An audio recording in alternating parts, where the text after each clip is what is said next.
Tignan nyo guys, 4 days na ngayong umuulan. Ayan, naiipon ng tubig, nagbaba na dito sa ating paligid. Yung mga tanim natin, no? Ayan. Tingnan nyo naman, gumaganda na yan kasi nauulanan. Ayan, lig po ng ulan. Ayan siya, ayan mo yung bago nating punlang pechay. Yun, tanim natin. Yan po is carrots. Carrots. Nice.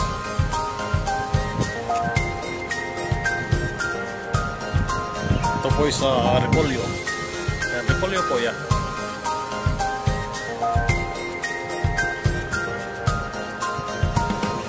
Didiligan po ng ulan kaya maganda-ganda. Tingnan nyo yung tubig dito. Ayan o. Ipon na yung tubig.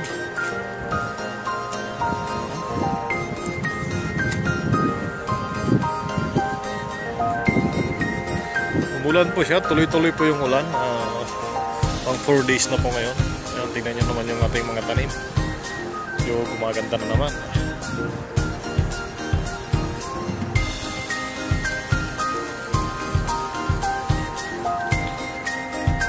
Ayan o, ipon ng tubig doon, no? Hindi kaya mabulok yung ating tanim doon. Yung ating bunga ng ating kalabasa. Titignan natin. Ayan yung mga mustasa natin, oh. Mustasa pechay. Tingnan nyo naman yung dahon ng ating mustasa. Ang lapad.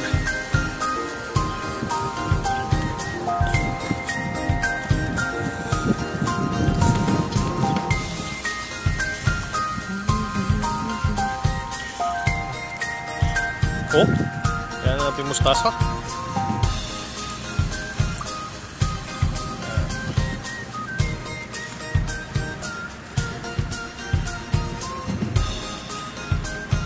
Nagbaha dito guys, nagbaha. Tignan po natin yung bunga ng kalabasa natin. At yan ay ating iaangat. Uy! Buga ko. Yup! Ako hindi siya mabulo. Ay, lamig! Sabi. Sampalang natin doon sa kanyang sanga. Putol ah. Yan. Madami pa po yan, bunga.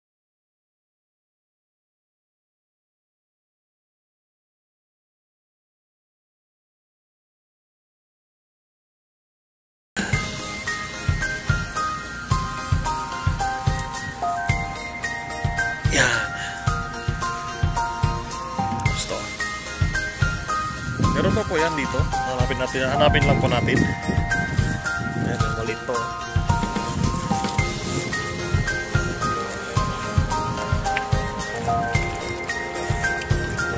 Dahil po sa tuloy-tuloy ang ulan, ayan, naipon po ang ating tubig ulan dito sa ating garden.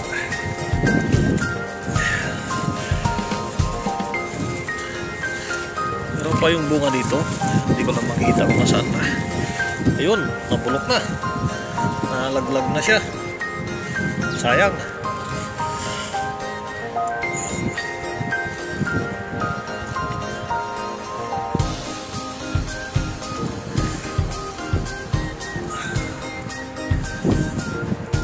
Libre dilig po to, libre dilig. Yep. Bubog man. Yan.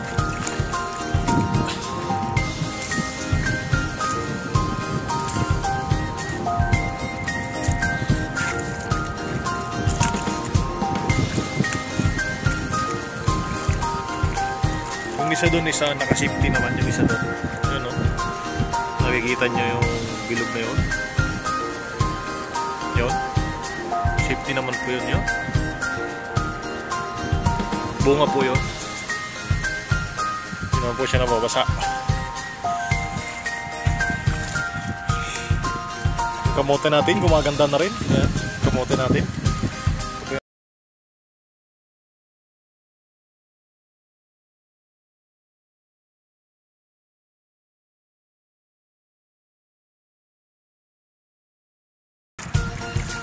Libre dilig, hindi na kailangan diligan.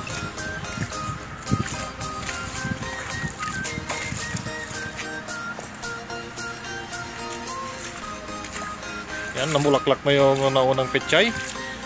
Pwede na natin palitan yan soon pag pwede nang ilipat yung ating bagong pudla. Yung sunflower natin, no? Yan, ating sunflower. Nanginginig-nginig pa. Yan, melon. Yung bunga niya. Yun. Sana.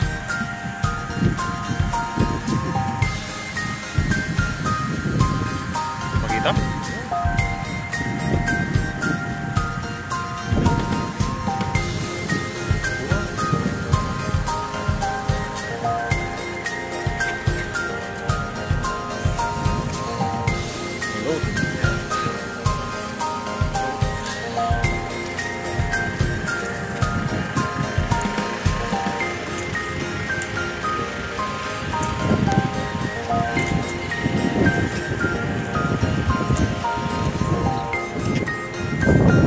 Tatamnan po natin ang kamote dito. Dito, ayan, magtapanin po tayo ng kamote dyan. Ayan, sa dulo. Pupuha tayo doon sa ating pagtanim.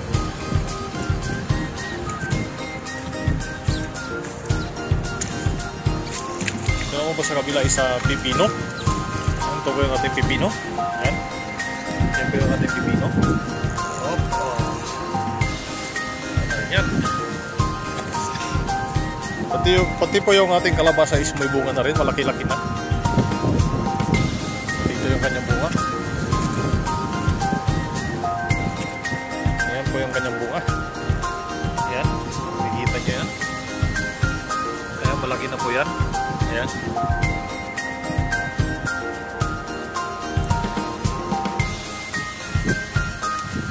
Ganyan naman yung ating tanim na pechay. Kakapal na. Halos nagsawa-sawa na sa kaluluto ng pechay. Yan po yung ating sitaw. Ayan. Labas na yung mga bunga niyang maliliit. Ayan. Dami na naman yan, no?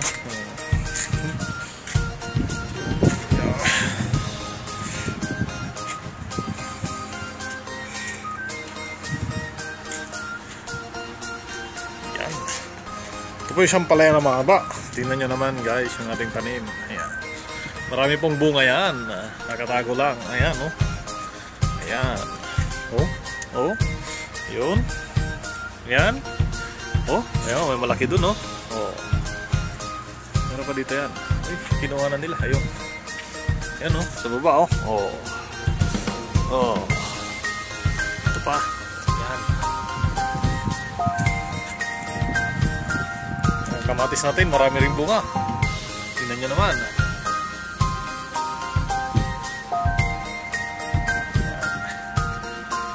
Maraming bunga yan.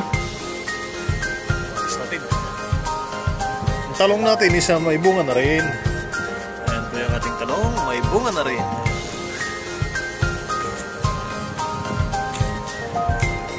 4 days na pong nauulanan ang ating tanim.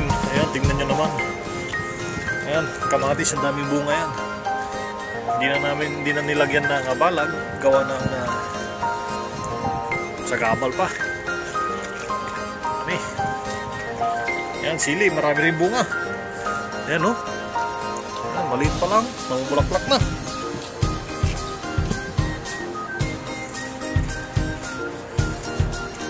Ayan siya, ayan. Mais natin, oh. Mais, namumulaklak na rin ang ating mais. Ayan, malapit na ng pakinabangan. Ayan, mais. Lagi ng puno niya, oh. Maganda kung mabuo yung kanyang bunga.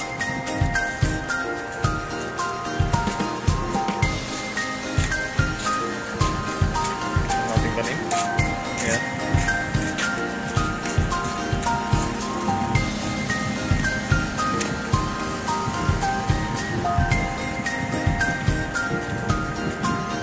Matubig.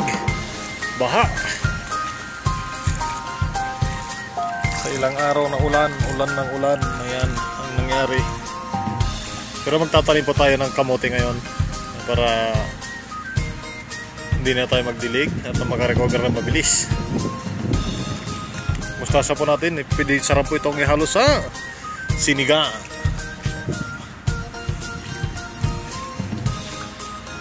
Kukuha pa tayo dito ng ating kamote na pangtatanim. Yan, yung malapad po ang dahon ang kukunin natin. Yun ang ating itatanim. Ito ang ating itatanim. Ito. Yan. Natin na siya nga to.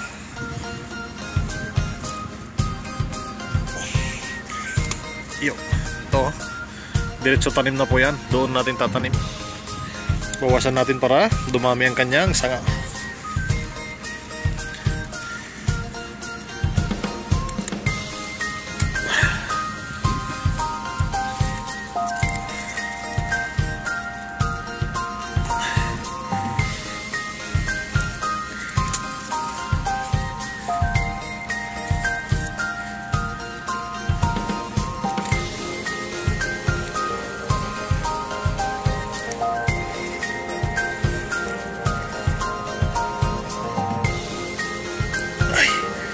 Tigas man.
Samantayin po natin yung ulan, tubig ulan.